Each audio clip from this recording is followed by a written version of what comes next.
એમ એવું છે, સારું કહેવાય.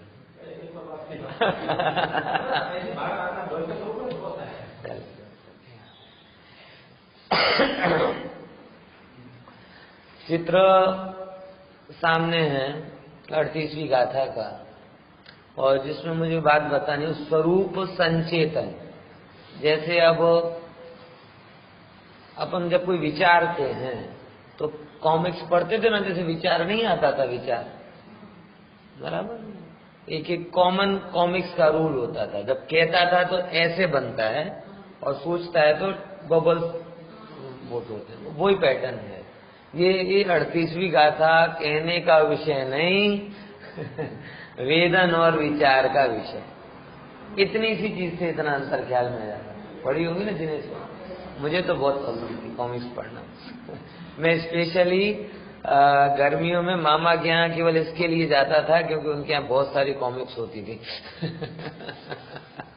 तो एक कॉमन पैटर्न है, जब कोई कहेगा तो एक एरो टाइप बनता है, और जब सोचेगा तो बबल्स बनते हैं. वही यहाँ पे कि मैं जब विचार करता हूं, मैं जब वेदन करता हूं मेरे अंदर में जाकर, तो मुझे आत्मा ऐसी दिखाई देती है. ये यहाँ चित्र में बताया जाता है. इसी को यहाँ बोला स्वरूप संचेतन. हमने बार बार अपन कह रहे ना कि जो अनुभव का विषय था हमने उसे मात्र चर्चा का विषय बना दिया. चर्चा का विषय तो एक प्रारंभिक उपाय था कि चर्चा होने लगी, ये अच्छी बात, लेकिन चर्चा में अटक गए, इससे बुरी बात कोई नहीं. आई कि नहीं ये बात? क्या गुरुदेव का हम बार बार स्मरण करते हैं, 100% सही बात है, क्योंकि उनके प्रताप से प्रभावना योग में आज समय सार की चर्चा होने लगी. बहुत अच्छी बात है, लेकिन चर्चा में जो जीव अटका है और स्वरूप संचेतन पर विचार नहीं कर रहा, वेदन नहीं कर रहा, तो इससे बुरी बात और कोई नहीं. कारण उसका स्पष्ट है कि 56 भोग सामने पड़ा हुआ हो, लेकिन वो बोले जा रहा है, बोले जा रहा है, बोले जा रहा है, मुंह में चख ही नहीं रहा, तो क्या काम है? अरे सही वेद तो उसका परिपाक तब हो जब कोई माता बहन पूछे कैसा बना, और वो खाने में इतना मगन हो, और कहे चिंता मत करो, पहले पहले पर खा पी के बोले हाँ बहुत अच्छा बना. ये बेस्ट कॉम्प्लीमेंट है कि नहीं? कौन सा कॉम्प्लीमेंट अच्छा है कि कम बोलता जाए बोलता जाए बोलता जाए और एक कौर भी ना खाए, उससे आपको संतोष होगा कि ऐसे खाने में तृप्त हो कि बोले डिस्टर्ब मत करो. पहले खाने दो, फिर खा पी के बोले हाँ बहुत बढ़िया हो गया, अब संतोष की बात. ये 38वीं गाथा है. बोलने में तो डिस्टर्बेंस होता है, जिसे हम मान रहे हैं वो तो डिस्टर्बेंस है. ओहो, ये वेदन का विषय है. और वेदन के विषय में पहले नंबर की बात कौन सी आई?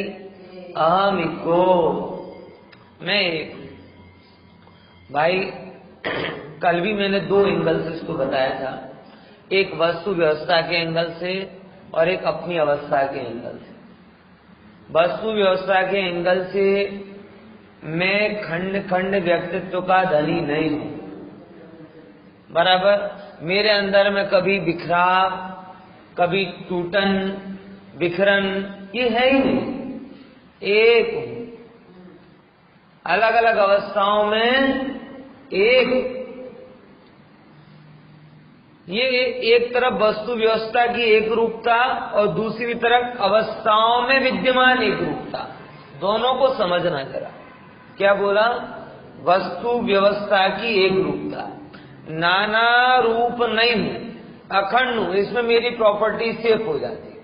मैं कभी टूटता नहीं, मैं कभी बिखरता नहीं, मैं कभी खंड खंड नहीं होता, मैं एक रूप होता हूं. ये कमिटमेंट हुआ वस्तु व्यवस्था की एक रूप. लेकिन अवस्थाओं की एक रूपता भी विचारणी है. कई बार हमें याद ही नहीं होता कि दुकान पे मैं वही हूं जो प्रवचन सुन रहा। याद आता? घर गृहस्थी भोग विलास के कार्यों में मैं वही हूं जो आत्मानुभवन की रुचि व्यक्त कर रहा है। ये एक रूपता जब आपको अपनी ख्याल में आएगी कि मैं अलग अलग नहीं हूं, तो अलग अलग अवस्थाओं में अपने स्वरूप को भूलकर जो भयंकर पाप हम करते हैं, उन पापों से सहज बचना हो जाएगा। होगा कि नहीं होगा? मतलब आप विचार करके देखो कि जो कमाने वाला है वही खर्चने वाला है, जो कमाने वाला है वही खर्चने वाला है। हालांकि कमाए कोई अगर सैलराइज पर्सन है तो कमाता एक दिन और खर्चता कब कब है? 30 के 30 दिन खर्चता है। और वो एक रूपता उसके दिमाग में रहती है कि ये जो कमाया था ना वो एक ही दिन था, और बाकी 29 दिन किसके आते हैं? खर्चे के आते हैं।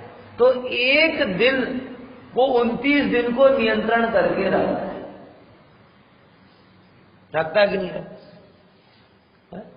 एक दिन 29 दिन को क्या करता है? नियंत्रण। आप क्या 29 दिन बराबर, अथवा कहें कि जिस एक दिन आपको सैलरी मिली और आपने पूरी की पूरी उड़ा दी, बोले हर दिन नहीं पर्याय है, आज का देखो कल किसने देखा? भगवान भी तो कह रहे कल का क्या ठिकाना। तो पूरी की पूरी पगार एक दिन में उपयोग कर ले तो 29 दिन भूखे मरने की नौबत आएगी कि नहीं आएगी? आएगी ना। ऐसे ही यहां कह रहे भैया, जैसे आपको कमाने वाले दिन का जो स्मरण है वो 29 दिन तक नियंत्रित करके रखता है, क्योंकि आपको लगता है ये दोनों अलग अलग। आप व्यर्थ धन नहीं बिगाड़ोगे, क्योंकि जो कमा रहा है, जितना कमा रहा है उतना ही खर्च करेगा। कोई सज्जन और सरल व्यक्ति का तो यही नियम होता है। कर्जा लेके घी पियो, ये तो अपनी परंपरा है नहीं, ये तो सब विदेशियों ने सिखा दिया। नहीं तो एक भारतीय आदमी के जैसा संतुष्ट व्यक्तित्व अन्यत्र कहीं नहीं मिलेगा। ये कुदरती रूप में है। और ये मैंने मतलब कोई ऐसा नहीं, बड़े बड़े स्वाध्यायियों को देखा है, ये मजदूरों को भी ये सिद्धांत से, अब ठीक है वो भले भगवान के नाम पर बोले, कड़िया काम वाला हो, मजदूर हो, दिहाड़ी मजदूर हो, ये सबके अंदर में ये संतोष गुण भरा रहता था। ये संस्कृति का मूल्य है। कर्जे ले लेकर दिखावा करना ये अपनी पद्धति रही ही नहीं। लेकिन अब वो सब बदल गया है। व्यक्ति का एक्सपोजर का भाव बहुत हो गया है, इसलिए हर आदमी के 2-4 हफ्ते चलते ही रहते हैं इंस्टॉलमेंट। समझ आया कि नहीं आया है? घर का हफ्ता, गाड़ी का हफ्ता, पर्सनल लोन, मतलब पढ़ने क्या क्या छोड़ो ना। तो एक रूपता ध्यान रखोगे, हे प्रभु जो मैं हूं वही हूं। तो जो आत्मा की बात सुन रहा है वही मैं हूं जो बाहर जा रहा हूं। तो आत्मा की बात सुन के जो पवित्रता मैंने अर्जित की है, मैं पापों में उसे बिगाड़ कैसे दूं? श्रम पूर्वक जो धन मैंने एकत्रित किया है उसे मैं व्यर्थ में कैसे उड़ा दूं? ये होता है एक समझदार व्यक्ति का। ऐसे ही आप यहाँ पर तत्व को सुनकर, धर्म की बातें सुनकर जो विशुद्धता अर्जित करते हो, वही मैं हूं जो बिजनेस में जाता हूं, वही मैं हूं जो परिवार में रहता हूं, वही मैं हूं जो सोशल गैदरिंग में रहता हूं। तो जो विशुद्धता मैंने यहाँ कमाई है उसको मैं खो नहीं सकता, लुटा नहीं सकता, बर्बाद नहीं कर सकता। ये इतनी मैच्योरिटी की दशा है कि जब आप अपने लिए अपना विचार कर रहे हो कि भाई मैं ही मेरा हूं, अलग अलग तो हूं नहीं। ऐसा तो है नहीं कि जो अभी कर्म बन रहा है वो अलग, तब बनेंगे वो अलग, वही मैं कर्म मान रहा हूं, वही मुझे भोगना पड़ेगा। ऐसा तो है नहीं कि पर्याय बदली तो कर्म छूट जाएंगे। है? विचार करके देखो, कहां भाग के जाओगे कर्मों से? एक रूपता का ज्ञान है ना, ये बड़ा अद्भुत है। करे हुए कर्म फल भोगने ही पड़े, मुझे ही। आत्मा में श्रीमद ने 6 पद बताए ना, कौन कौन से? आत्मा है, नित्य छे, कर्ता छे, भोक्ता छे, मोक्ष छे ने मोक्ष मार्ग छे। एमा नित्यता, कर्ता अने भोक्ता ए 3 जे पद छे ने ए एक साथे संकળાયેલા છે। કેવી રીતે? કેમ કે જે આત્મા પહેલા તો હોવા જોઈએ, પછી આત્મા બહુ ક્ષણિક હોય તો પછી અકાઉન્ટ ક્લોઝ થઈ જાય, અકાઉન્ટેબિલિટી ના આવે। તો આત્મા કેવી હોવી જોઈએ? નિત્ય। હવે જો કર્તા ભોગતાપણું ના માનવામાં આવે તો આખું કર્મ સિદ્ધાંત 0 થઈ જાય।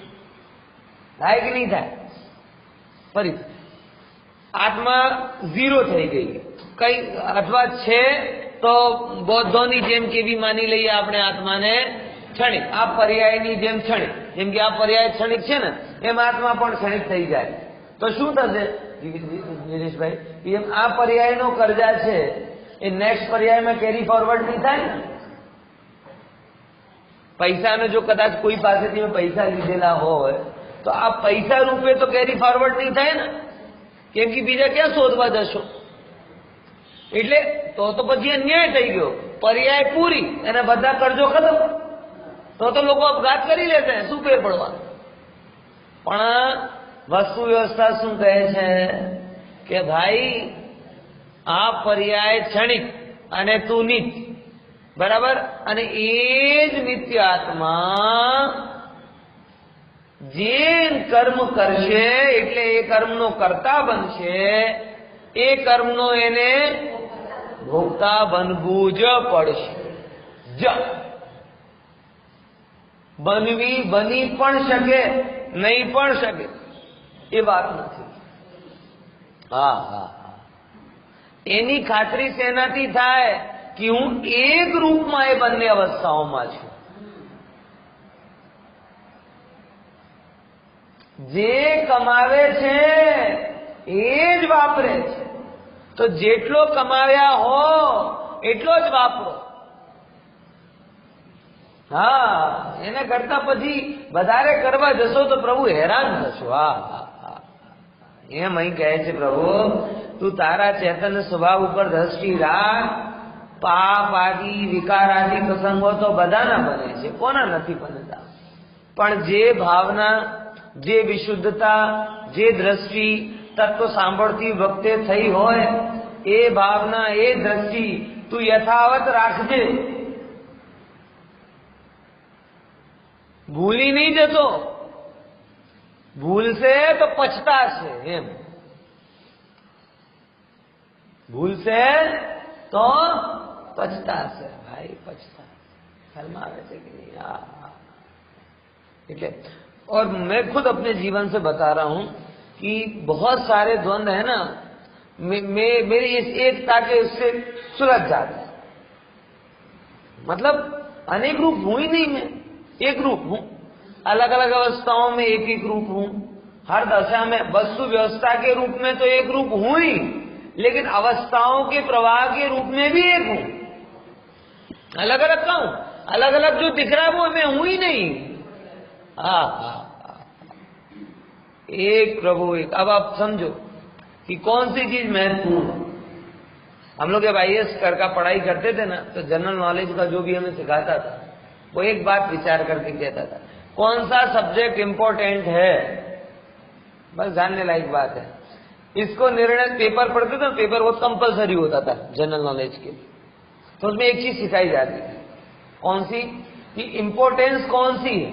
हाईलाइट इंपॉर्टेंट नहीं होती, जो चीज को तुम 10 महीने बाद, 12 महीने बाद भी तुम याद कर सको, 10-12 महीने बाद भी जो प्रासंगिक रहे वो चीज इंपॉर्टेंट है। आएगी नहीं ये बात समझ में? अभी सब जितने पेपर आप पढ़ते हो, बराबर, कोरोना, अटला केस, ये सब हाईलाइट। लेकिन 1 महीने बाद भी काम के रहेंगे, मतलब ये कोई काम के नहीं। इंपॉर्टेंट क्या है, जिसे आप बोले से आप याद कर सको और जिसकी रिलेवेंसनेस जो है, उसकी प्रासंगिकता है, वो 10-12 महीने बाद भी रहे। जिस खबर को 10-12 महीने बाद भी याद किया जा सके, वो इंपॉर्टेंट है, बाकी सब कचरा है। अब आप पेपर में पढ़ो, पहले क्या लूट हुई, 10 महीने बाद कौन याद रखने वाला है? फिर इंडिया क्रिकेट मैच में जीत गया, 10 महीने बाद कौन याद रखने वाला है? विचार करके देखो। हाँ, लेकिन कोई दवा खोजी गई, ये 10 बरस बाद भी याद रखी जाएगी। कहीं कोई पुस्तक का विमोचन हुआ, कहीं कोई दुर्घटना भयंकर घटी, बराबर, ये चीजें क्या होंगी, याद है। तो जो बाद में भी याद रखी जा सके वो इंपॉर्टेंट होती। जो कल ही भूल जाए और भूलने पर कोई फर्क ना पड़े, वो इंपॉर्टेंट नहीं होती। ये तो दृष्टांत हुआ। सिद्धांत मुझे क्या बताना है, आप अपने जीवन में विचार करके देखो, आप किन चीजों को इंपॉर्टेंस ही दे रहे हो। इसने मुझे हाय बोला, इसने मुझे नहीं बोला, अब ये 1 साल बाद प्रासंगिक रहेगा। अगले भाव में अगले भाव की बात छोड़ो, वर्ष क्या 2 दिन बाद उसकी रिलेवेंसी खत्म हो जाती है। आज आप दिन भर परेशान क्यों रहे कि मैंने उसको जय जयंत बोला, उसने जय जयंत नहीं बोला, दूसरे दिन जय जयंत बोल देगा, बस खत्म। अब आप तो दिन भर कर्म से बने कि नहीं बने, बोल, होता है कि नहीं होता है? आज आप दिन भर परेशान इस बात पे रहे कि वो पहला कस्टमर आने वाला था, इतना प्रॉफिट देने वाला था, वो नहीं देखेगी, दिन भर आपको उसकी चिंता रही, बराबर। अब दूसरे दिन दूसरा कस्टमर आ गया, अब आप भूल गए उस चीज को। अब जो दिन भर आपका कर्म बंधन हुआ वो थोड़ी गया, घटना बदल गई, लेकिन कर्म रिलेवेंसी क्या रही इस चीज की। हमें सच में महत्वपूर्ण बातों को हम इतना भूलते हैं और कचरी बातों को इतना याद करते हैं, जैसे ना जाने कौन सा बड़ा क्या बैर है ज्ञान के साथ में हमारा। तो हमें ये समझ में नहीं आता है? क्या शब्द बोल रहा हूं मैं, बहुत गहरा शब्द बोल रहा हूं। कई बार ऐसा लगता है कि मान के चलो हमारा ज्ञान के साथ बैर है, जो ज्ञान की बातें टिकती नहीं, और अज्ञानता और कसाई की बातें तंकोत्कीर्ण।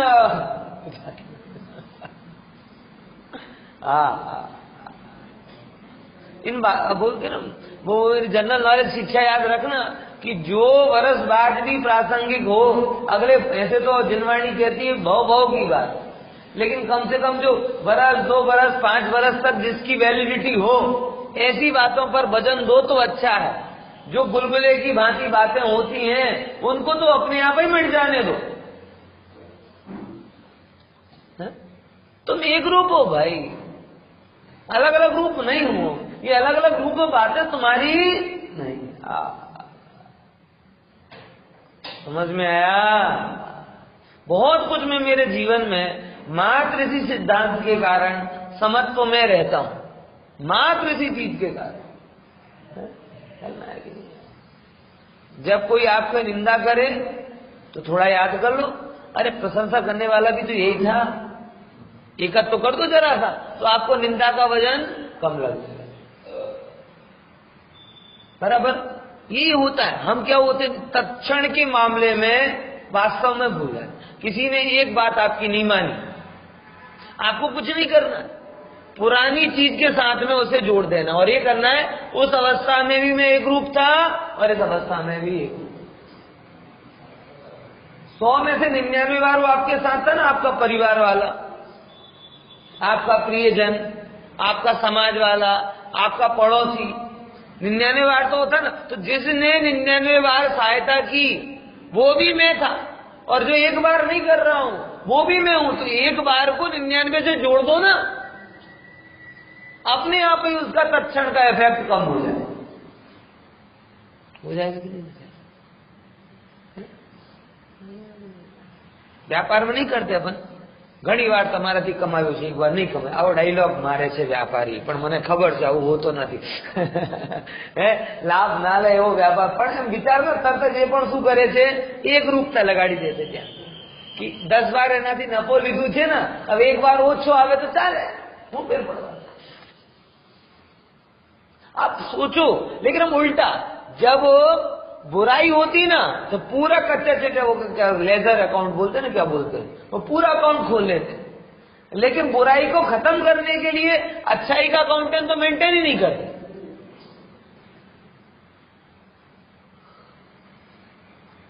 जीवन में ने बहुत देखा है, सारे संबंधों को बिगाड़ने के लिए एक गलती काफी होती है. क्या गलती इतनी बलवान है कि ज्ञान कमजोर है? क्या बोला, समझना. सारे संबंध जिंदगी भर के बिगाड़ने के लिए कौन सी गलती, एक गलती काफी. गलती कभी बलवान नहीं होती, ज्ञान कमजोर होता है. उस ज्ञान को आपको जोड़ना था कि भाई, और ये प्रयोग आप करो, और सिर्फ 2 मिनट का ब्रेक लो. जब भी आपके मन में किसी के प्रति बुरे भाव आ रहे हो, 2 मिनट का पॉज लो और बुद्धिपूर्वक अपने अंदर में जाओ और सोचो कि उसके बारे में क्या क्या अच्छा था, अच्छा है. ये मेरा बहुत मतलब क्या ना, अनुभूत प्रयोग है. 2 मिनट का पॉज. कर्म का भी इसको सपोर्ट होता है. कर्म में क्या, एक उदीरणा की व्यवस्था होती है. कौन सी व्यवस्था होती है? उदीरणा मतलब क्या है, एक प्रकार का ऑर्डर. जैसे 2 प्रकार की चीजें होती हैं, एक तो जो आप घर में बनाओ वो मिले, और एक क्या होता है, कई बार आप ऑर्डर करते हो. तो एक होता है उदय, जो ऑटोमेटिकली अपने सिस्टम से आता है, और एक उदीरणा क्या होता है कि आप अपने परिणामों के द्वारा उसे, वो ऐसी सहज व्यवस्था बनती है कि बाद में आने वाला उदय था वो पहले आ जाता, वो कहलाती उदीरणा. बराबर ख्याल में. तो जब आपने किसी के बारे में बुरा विचारना चालू किया, बराबर, आप कॉन्स्टेंट विचार, ये तो खराब है, नालायक है, बेकार है, बदतमीज है, लुच्चा है, वगैरह वगैरह वगैरह. अब आपका परिणाम उस संबंधी हो रहे हैं, तो आप लगातार कमांड दे रहे हो. अब उसके परिणाम के निमित्त कर्म में जो उस व्यक्ति के निमित्त का जो पड़ा हुआ होगा ना भविष्य का, वो भी क्या जाएगा, चलो चलो इतना इनवाइट कर रहे हैं, आ जाओ आ जाओ आ जाओ. तो चैनल चालू हो जाएगी. हाँ, कि जो अभी आना नहीं था, मे भी 10-20 साल बाद आता, 50 साल और 10-20 साल बाद आए, तो हम कहाँ रहे, क्या रहे, कैसे रहे, तत्वज्ञानी होके, सम्यक दृष्टि होके, करोड़ों कर्मों की निर्जरा कर दी, छुट्टा. लेकिन आपने उसे क्या कर दिया, बुला लिया. अब बुला लिया तो आएगा, और ऐसे ही होता है, वो आता जाएगा. जितना भी पड़ा होगा ना कोने कोने में, वो सब उदय में आता जाएगा, और आपसे वो और क्रोध, क्रोध और क्रोध, क्रोध और क्रोध, कपट और क्रोध, दूरी और दूरी बढ़ती जाएगी, बढ़ती जाएगी. इतना हो जाएगा कि उस व्यक्ति के नाम पर आप ऐसे कर्म बांध लोगे कि वो अगले भाव में, कहीं इस भाव में आपको महाशत्रु लगेगा. बोले पाकिस्तान जाए तेल लेने, इसका संहार होना चाहिए. ये व्यवस्था है. और उसी क्षण आप, जब अगर आप सावधान हैं, सचेत हैं, तो आपको एक प्रक्रिया कर देनी चाहिए अंदर में. जैसे ही किसी के प्रति दुर्भाव आ रहा है, बुद्धिपूर्वक मतलब वो चैनल कट करने के लिए, बुद्धिपूर्वक थोड़ी देर दूर हो. और अभी आपको दिमाग चलेगा नहीं, आपको चलाना पड़ेगा. क्योंकि जब आप चलाने की कोशिश करें, तब आपके अंदर तीव्र कसा है, और तीव्र कसायन जैसे सर्दी में हो जाती ना, अब सेल्फ स्टार्ट भी स्टार्ट नहीं होता है, तो किक स्टार्ट करना पड़ता है. ऐसे ही तो शुरू में नहीं चलेगा विचार, आपको किक देकर ही क्या करना पड़ेगा, उसके बारे में पढ़ दिया, मैं अच्छा विचार करूंगा. बड़ा टास्क, मुश्किल, लेकिन शक्य. करूंगा ही. आप देखोगे थोड़ा सा विचार करना चालू करोगे तो वो होता है ना, जैसे एक बार में तो स्टार्ट नहीं होता, फिर धीरे धीरे उसमें गर्माहट आती है, और फिर वो अपने आप हो जाता है. ये हो गया उसका. आपने विचारना चालू किया, थोड़े आपको ढूंढने में टाइम लगेगा, अपने आप फिर अच्छी बातें उसके ख्याल में आती है, क्योंकि वो भी तो सत्ता में पड़ी है ना. किसी के प्रति द्वेष भाव अगर सत्ता में पड़ा है तो प्रेम भाव भी पड़ा है। ख्याल में है कि नहीं है?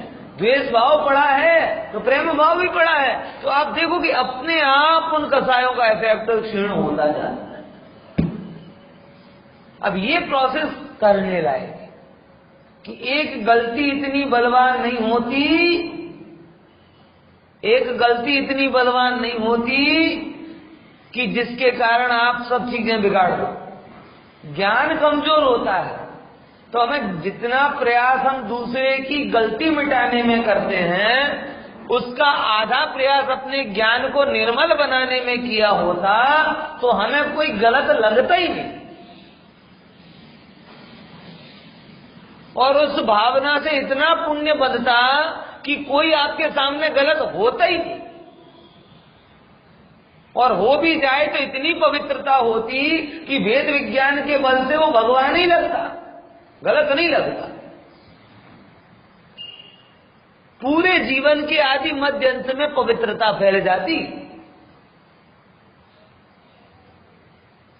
अगर आप सक्षम होके ये एक रूपता का विचार करते हो, एक रूप जोड़ो प्रभु से, जोड़ो। बुरे करने के समय जो आ रहा है वो भी कहीं ना कहीं भले रूप में हमसे जुड़ा, उसका विचार मात्र ज्ञान की ही ताकत होती है साहब, और कुछ ताकतवर नहीं होता।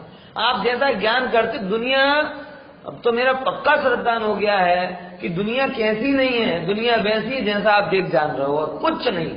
दुनिया आपका विस्तार है, दुनिया में ना कुछ अच्छा है ना कुछ बुरा है। आप अगर अंदर में प्रेम वात्सल्य समता और संभाव से भरे हैं तो सारा जगत अच्छा है, और आपके अंदर में ईर्ष्या द्वेष आक्रोश चल रहा है तो कोई अच्छा है। इसमें एक रत्ती संशय मुझे नहीं रहा, क्योंकि साफ जगह देखता हूं कि वहीं पे जो चीजें होती सब अपने अपने मतलब की चीज पकड़ रहे हैं।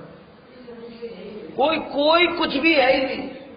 एक स्वरूप में हूं, एक स्वरूप जगत है, ऐसा जानकर मैं मेरे में रहूं, जगत अपने में रहे, और मैं उन विकल्पों से दूर हटकर एक त्रिकाली ध्रुव के पास में आऊं, ये पुरुषार्थ हो गया। समझ में आया कि नहीं आया? इसलिए बहुत गहरा है भैया तत्व, आपको हाजिर करना है वहीं पर दृष्टि में लाना है ना। चलो एक हुआ। दूसरे नंबर की कौन सी बात हुई? खलु शुद्धो। खलु शब्द बोला, खलु निश्चयार्थ होता है, मैं एक हूं और निश्चय से शुद्ध। शुद्धता क्या है? देखो, शुद्धता का भरोसा ये श्रद्धा गुण का बहुत बहुत बहुत पुरुषार्थ का, शुद्धता का भरोसा होना चाहिए। हाँ, शुद्धता का भरोसा, ओहो, हम खो जाते हैं उस भरोसे को पकड़ के बैठना। ये अपने भरोसा बहुत जरूरी है। हमें क्या लगता है क्षणवर्ती विकार हमारे ऊपर ऐसा हावी हो गया कि हमारी प्रभुता गायब हो गई। नहीं, तुम शुद्धता, बोले शुद्धता का भरोसा रखने से क्या फायदा है? बोले शुद्धता का भरोसा होगा तो शुद्धता का पुरुषार्थ होगा।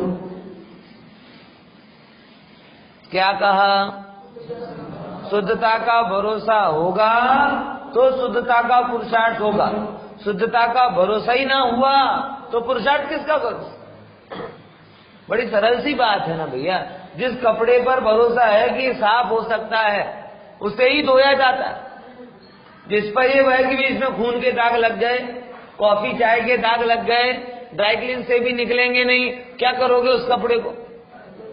अब भरोसा नहीं रहा। 1000 दफे वो कपड़ा धोया गया, किस भरोसे के कारण? गंदगी के कारण नहीं।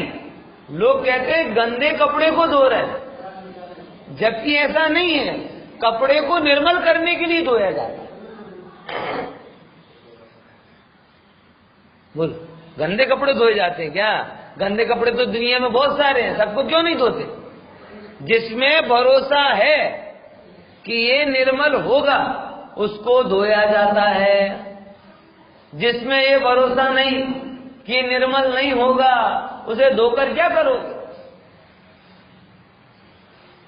तो परमात्मा आपको निर्भर करना चाहते हैं। वो ये कह रहे हैं प्रभु समय सार के माध्यम से कि तू अपने ऊपर भरोसा कर, सातवें नरक जाने लायक पाप करने की अवस्था जिस पर्याय में हुई हो, उस पर्याय से सहित द्रव्य उस क्षण सिद्ध से 1% मेला नहीं। जैसे सिद्ध है, जो अपनी पर्याय में सातवें नरक जाने लायक पाप की मलिनता से सहित दिख रहा हो, वो जीव उसी समय शक्ति के एंगल से देखा जाए तो सिद्ध जैसा ही है।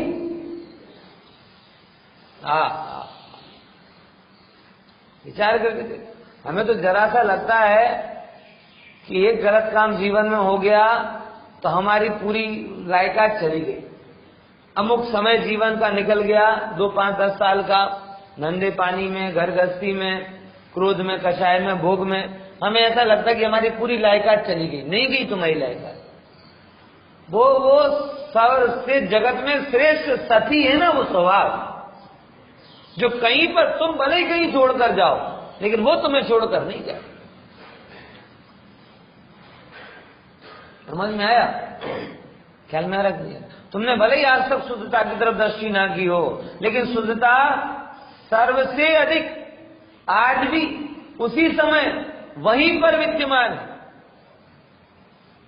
गड़पन उसे उसमें नड़ता नहीं है, विकार उसको छूते नहीं है।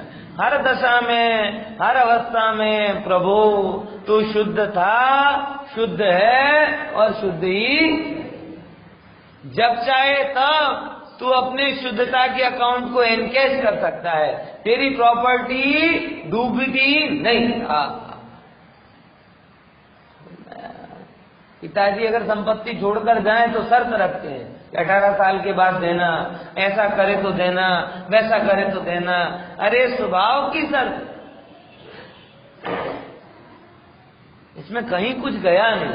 जब तक एक समय आता है, अवस्था आती है, उस अवस्था के कारण अगर आप हो गए दूर, कोई बात नहीं, तुम्हारा फेरा। मनुष्य पर्याय, इस पर्याय का काल कितना? 70-80 साल। लेकिन चौथे वौथे काल में तो लाखों करोड़ों वर्ष की आयु होती थी।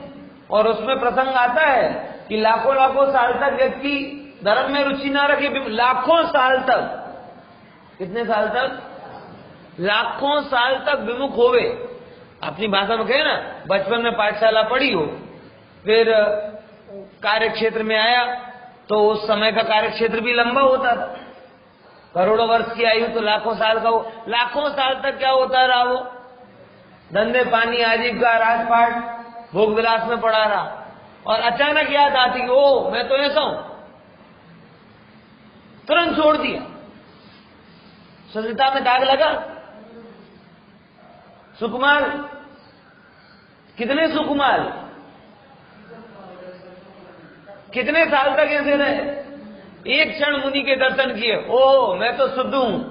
इतने भोगों के बीच में उनकी शुद्धता गई, बनी। कीचक, इतने पापों के बीच में उसकी शुद्धता गई। विचार करके देखो। अरे यहां तक है, सम्यक दृष्टि आदि के भी जब प्रसंग पढ़ते हैं, 6-6 महीने तक शव को माथे पर रखे रखे घूमते रहे, ऐसे में भी उनकी शुद्धता गई। हम लोग क्या है, बहुत उतावले करते, बहुत उतावले, अपने बारे में भी और अन्य के बारे में बराबर, कि दोनों में बड़े उतावले। किसी को कुछ करते हुए देखा तुरंत पापी, महापापी, इसका कुछ नहीं हो सकता, ये प्रवचन सुनने नहीं आता है, ये भगवान का नाम नहीं लेता, ये करता है, वो करता है, तुरंत क्या टैग लगा दिया, इसका कुछ नहीं हुआ। अरे भाई, ये तो फिर भी जो कुछ कर रहा है उसके बावजूद भी शास्त्र पढ़ के देखो तो खबर पड़े कि इन्होंने क्या क्या नहीं किया, और उसी भाव में केवल ज्ञान लिया। और एक दिन दो दिन की बात नहीं, अनेकों अनेकों सालों वर्षों तक, लाखों लाखों सालों तक किए पाप के काम, और ऐसे पाप के काम कि मतलब आप गिनती नहीं कर सकते। कभी पद्म पुराण पढ़ना, कभी हरिवंश पुराण पढ़ना, शांब का चरित्र पढ़ना, वहां पर प्रद्युम्न का चरित्र पढ़ना। श्याम कुमार तो कैसे थे जो मोक्ष गए, निर्वाण कांड में पढ़ते हो। वो श्याम कुमार इतने ज्यादा भोगी थे कि जब वो राजा बने तो नगर में एक भी स्त्री का सील सुरक्षित रखना मुश्किल। सद्दाम हुसैन से भी खतरनाक हालत थी। सद्दाम हुसैन के टाइम पे पढ़ते ना कि भाई वो जब को तानाशाह था तो उनके बेटों अगर कुछ भी कहीं पे भी कुछ दिखे तो कहता है इसको महल में लेकर जाओ, ऐसा। तो श्याम कुमार भी ऐसे थे, इतने ज्यादा उनको भोगों का तीव्र उदय रहा, और उसके बावजूद उसी भाव से मोक्ष गए हैं। विचार करके देखो, प्रद्युम्न कुमार का ऐसा आता है, जीवन बहुत क्रीड़ाएं की, उनका भोगमय जीवन नहीं था, लेकिन जैसे बोलते ना क्रीड़ामयी बहुत थे, कौतुक प्रिय, बहुत कौतुक किए उन्होंने अपने लिए। उनका चरित्र पढ़ के देखो, अपने को लगे ये तो एक जगलर के जैसे काम करें, ये क्या सम्यक दर्शन को पाएंगे, ये तो ऐसा है वैसा है। अरे उसके बीच में उनकी शुद्धता गई नहीं, उसी भाव से मुक्त चले गए। ऐसे अलग अलग प्रकार के जिन जिन भावों से हम किसी को जोड़ दें, तीव्र क्रोधी भी मोक्ष गए, तीव्र मानी भी मोक्ष गए, तीव्र कामी भी मोक्ष गए, तीव्र लोभी भी मोक्ष गए। जगत में ऐसा, आप प्रथमायुग पढ़ो, इसके लिए पढ़ो, काम भोग करने के लिए प्रथमायुग मत पढ़ो, लेकिन काम भोग आदि की अवस्थाओं के बीच में भी तेरी प्रभुता ऐसी की ऐसी रहती है, इसकी दृढ़ प्रतीति करने के लिए प्रथमायुग पढ़ो। और इसका यह मतलब नहीं कि जानबूझकर करना पड़ता है, क्योंकि पहले मैं सिखा के आया हूं कि जो करोगे तो भोगना पड़ेगा। वो बात भी ध्यान में रखना कि मतलब इन सबसे परमिशन लेके इतना इनने इतना किया तो हम थोड़ा तो कर सकते हैं। इसके लिए नहीं कह रहे ये बात, क्योंकि इसके लिए पहले ही बता के आया है कि एक रूप तू है, उनने भी जो किया उसको उन्होंने भोगा, या तो भोगा या आत्म स्वभाव के बल से निर्जरित कर दिया, दो के अलावा तीसरा उपाय नहीं चलता। अगर आपको आत्मा का बल मिला नहीं और कर्म के उदय से लड़ने का पुरुषार्थ हुआ नहीं, तो फिर अपनी तैयारी रखें। जैसे आपने वैक्सीन नहीं ली, मास्क लगाया नहीं, इम्यूनो कमजोर है, तो फिर तैयार रहना। समझ में आया कि नहीं आया? विचारो, बिल्कुल सीधी सी बात है कि उनके पास तो दोनों ऑप्शन थे, उन्होंने निर्जरा भी कर ली और वेद ज्ञान भी प्रबल था कि वो उदय से लड़ सकते।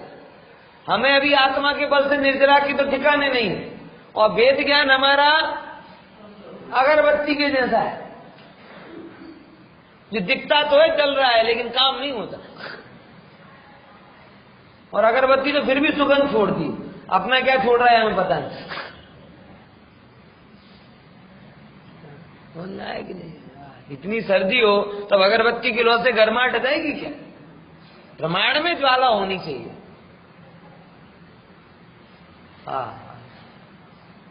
चलना है, ऐसा है समझना। तो दोनों बातें बोल रहा हूं कि ये चीजों को विचार करके ये पाप करना है, ये नहीं ग्रहण करना, लेकिन ऐसे पाप करते हुए भी मेरी शुद्धता नष्ट नहीं होती, ये ग्रहण करना। और इसी दृष्टिकोण से जगत को देखना। हे जीव, किसी को पापी देखना पुरुषार्थ का काम नहीं है, पापियों को भी परमात्मा देखना यह पुरुषार्थ का काम। धर्मात्माओं को भी पापी देखना ये तो बाय डिफॉल्ट मुंह से हो जाता है। By default. धर्मात्माओं को भी क्या देखना, ये बाय डिफॉल्ट। देखो ना मोही जीव ना, मोही जीव। अब देखो ना ये मंदिर में आ रहा है ना, तो अब दर्शन करने वाले बहुत सारे लोग आते हैं, बोले इन लोगों को पता नहीं चलता इतना कोरोना बढ़ रहा है, बैठा के रखा है इतने सब लोगों को, है बराबर। अच्छा, और वही जीव दुकान पे तो अकेले अकेले बैठते होंगे ना, है दुकान पे अकेले अकेले बैठते हैं, बर्थडे पार्टी में जाएंगे अकेले अकेले बैठेंगे, वो कहीं खाने पीने जाएंगे वहां अकेले अकेले बैठेंगे, वहां उन्हें वो कोरोना नहीं दिखाई देगा, है ना। और यहां पे करेंगे तो सब जगह वही दिखाई देगा, मेंटेन नहीं हो रहा, मेंटेन नहीं हो रहा। अभी अभी उत्तरायण के दिन बिल्कुल कोरोना गायब हो जाएगा, देख लो दिखेगा ही नहीं। फिर दूसरे दिन पेपर पढ़ोगे तो फिर याद आएगा, हाँ है, कल तो नहीं था। मतलब ये क्या है, समझो जरा, ये व्यक्ति इतना स्वार्थी। मैं स्पष्ट शब्दों में कहूं तो धर्म तब छूटना चाहिए जब सब छूट जाए।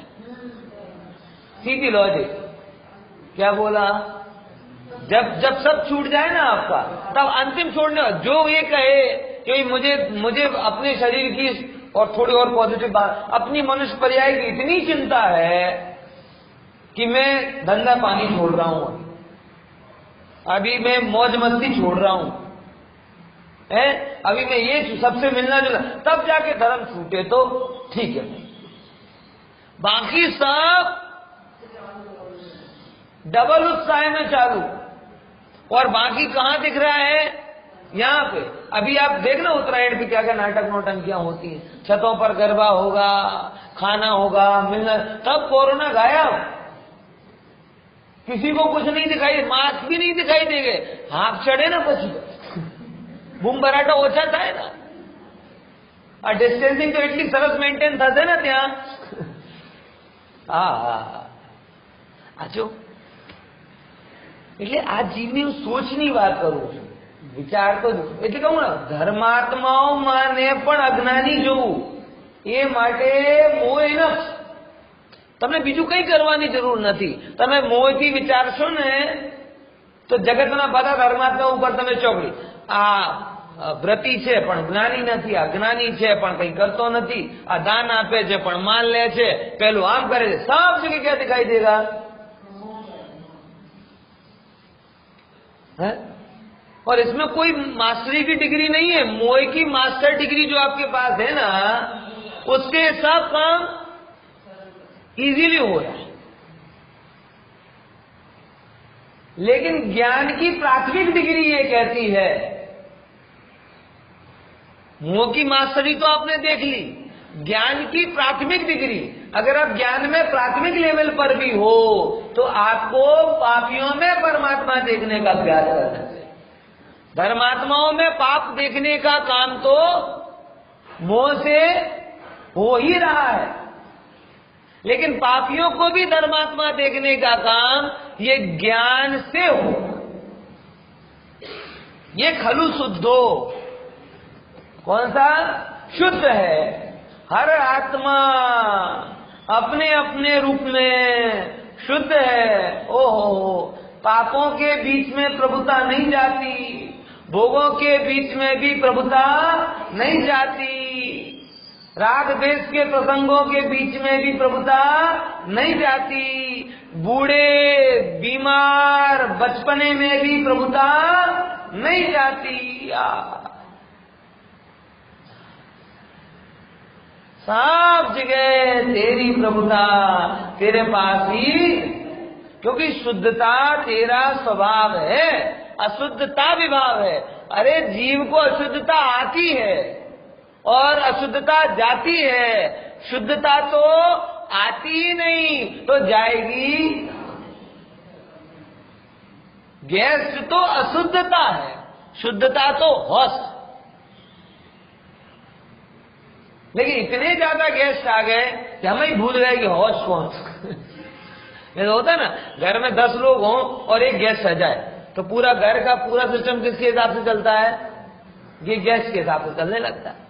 ऐसा हो गया है। हमने इसका ये मतलब नहीं कि होश में होश बना छोड़ दिया है, लेकिन गेस्ट के तात्कालिक नियम के कारण वो गेस्ट हावी हो गई।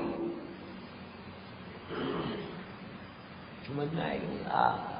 प्रभु इसलिए कह रहे अशुद्धता आती है और अशुद्धता जाती है, शुद्धता आती नहीं है, शुद्धता तो है कि इनकी खलू, इसी चर्चा करते